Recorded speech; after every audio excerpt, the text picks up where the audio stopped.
Alléluia, Alléluia, Alléluia, Alléluia, Alléluia, Alléluia. C'est moi qui vous ai choisi, afin que vous alliez, que vous portiez du fruit, et que votre fruit demeure, dit le Seigneur. Alléluia, Alléluia, Alléluia. Le Seigneur soit avec vous. Évangile de Jésus-Christ selon saint Luc. En ces jours-là, Jésus s'en alla dans la montagne pour prier, et il passa toute la nuit à prier Dieu. Le jour venu, il appela ses disciples et en choisit 12, auxquels il donna le nom d'apôtres. Simon, auquel il donna le nom de Pierre, André, son frère, Jacques, Jean, Philippe, Barthélemy, Matthieu, Thomas, Jacques, fils d'Alphée, Simon, appelé le Zélote, Jude, fils de Jacques, et Judas Iscariote, qui devint un traître. Jésus descendit de la montagne avec eux et s'arrêta sur un terrain plat. Il y avait là un grand nombre de ses disciples et une grande multitude de gens, venus de toute la Judée, de Jérusalem et du littoral de Tyr et de Sidon. Et ils étaient venus l'entendre et se faire guérir de leur maladie. Ceux qui étaient tourmentés par des esprits impurs retrouvaient la santé, et toute la foule cherchait à le toucher, parce qu'une force sortait de lui et les guérissait tous. Acclamons la parole de Dieu.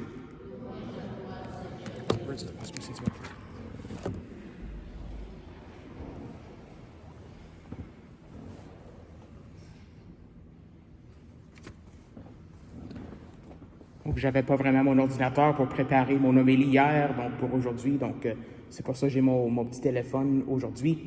Mais j'aimerais aujourd'hui parler de la première lecture. En fait, Saint Paul qui nous donne encore dans cette première lettre aux Corinthiens, des suggestions sur comment vivre, comment interagir avec le monde, etc., à ce peuple des Corinthiens qui, je pense, qui s'applique à nous aussi. Et en me préparant, je lisais en fait la version en anglais. Donc, c'est ce que j'ai sur mon téléphone en fait. Mais en anglais, en fait, et même en français aussi, ce que Saint Paul, dans cette lettre aux Corinthiens, il réfère souvent aux saints, donc S-A-I-N-T, donc aux saints, donc aux saints de l'Église. Donc, quand on parle de saints, on parle de gens qui sont au ciel. Hein? Donc, ça, c'est ce que nous, on pense, les saints et les anges au ciel.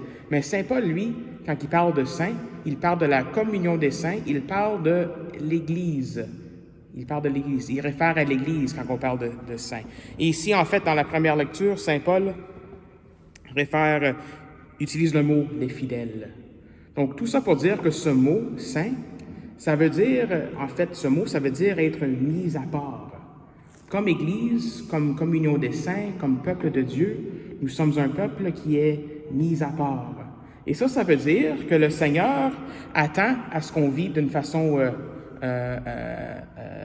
que notre vie morale soit plus haut, qu'on vit d'une façon différente que le restant du monde. Il s'attend à un peu plus. C'est pour ça que Saint Paul dit aujourd'hui que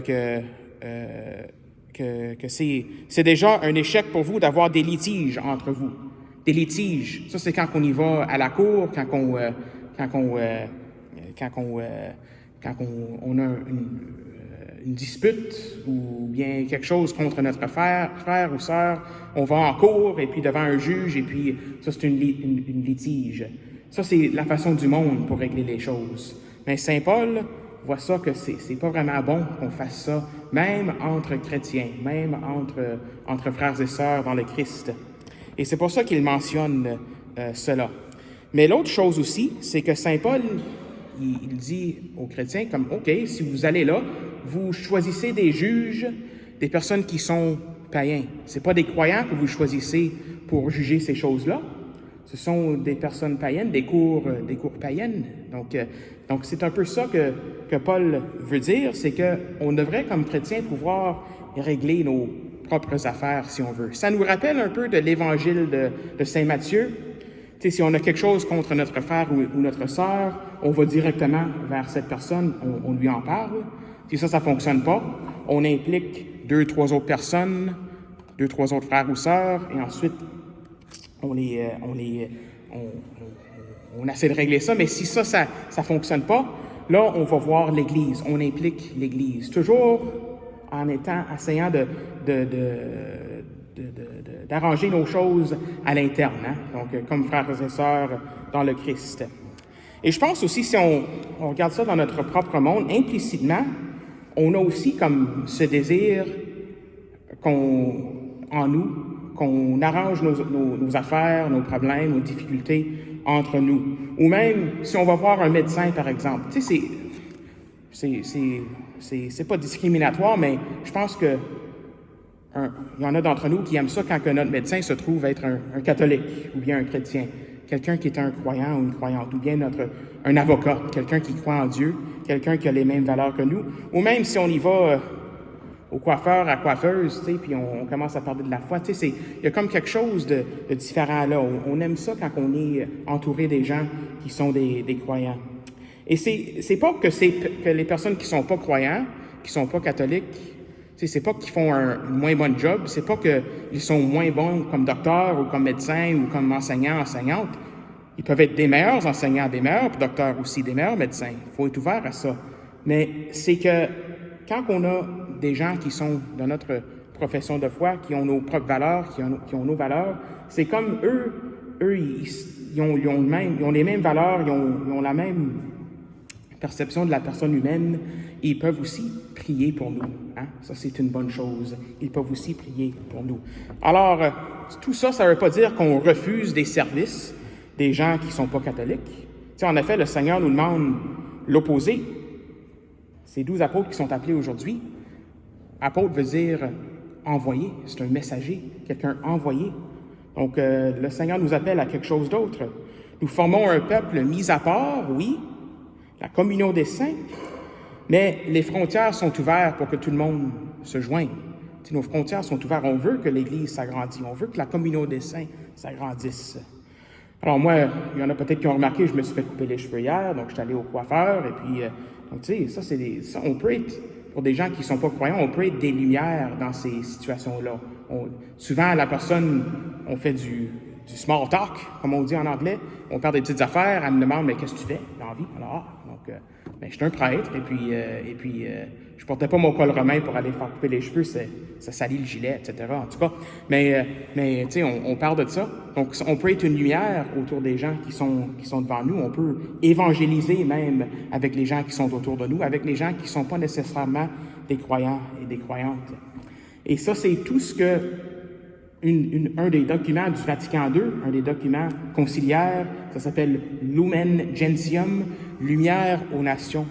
On est appelé à être ces lumières aux nations. Quand on interagit avec des gens qui ne sont pas nécessairement des croyants ou des croyantes, pour leur montrer que le Christ, c'est quelqu'un qui nous aime et qui les aime aussi. Alors peut-être aujourd'hui, on peut prier pour ceux et celles qui sont catholiques, qui sont des chrétiens, qui travaillent dans ce monde professionnel, qui travaillent dans le monde de la médecine, qui travaillent dans le monde de l'enseignement. C'est pas facile à être vrai à nos valeurs, être authentique à nos valeurs et travailler dans ces domaines-là aujourd'hui, dans notre monde. Donc on peut prier pour eux. On peut prier pour que d'autres se rajoutent, pour que des catholiques n'aient pas peur de se rejoindre. Il y a des gens qui ont des catholiques, des chrétiens, qui ont ces talents-là, qui ont vraiment ce don de Dieu pour la médecine, pour des différents domaines professionnels. Donc, prions pour eux qu'ils répondent oui à ces appels-là, pour se joindre à ces domaines-là.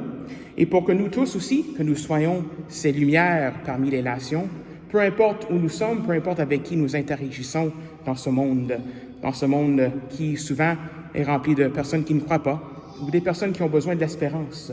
Nous pouvons être ces signes d'espérance, ces signes du Christ, et leur amener la lumière du Christ autour de nous. Que ce soit aux coiffeurs, aux coiffeuses, au restaurant, que ce soit chez le médecin, que ce soit à une école, peu importe, amenons la lumière du Christ avec nous.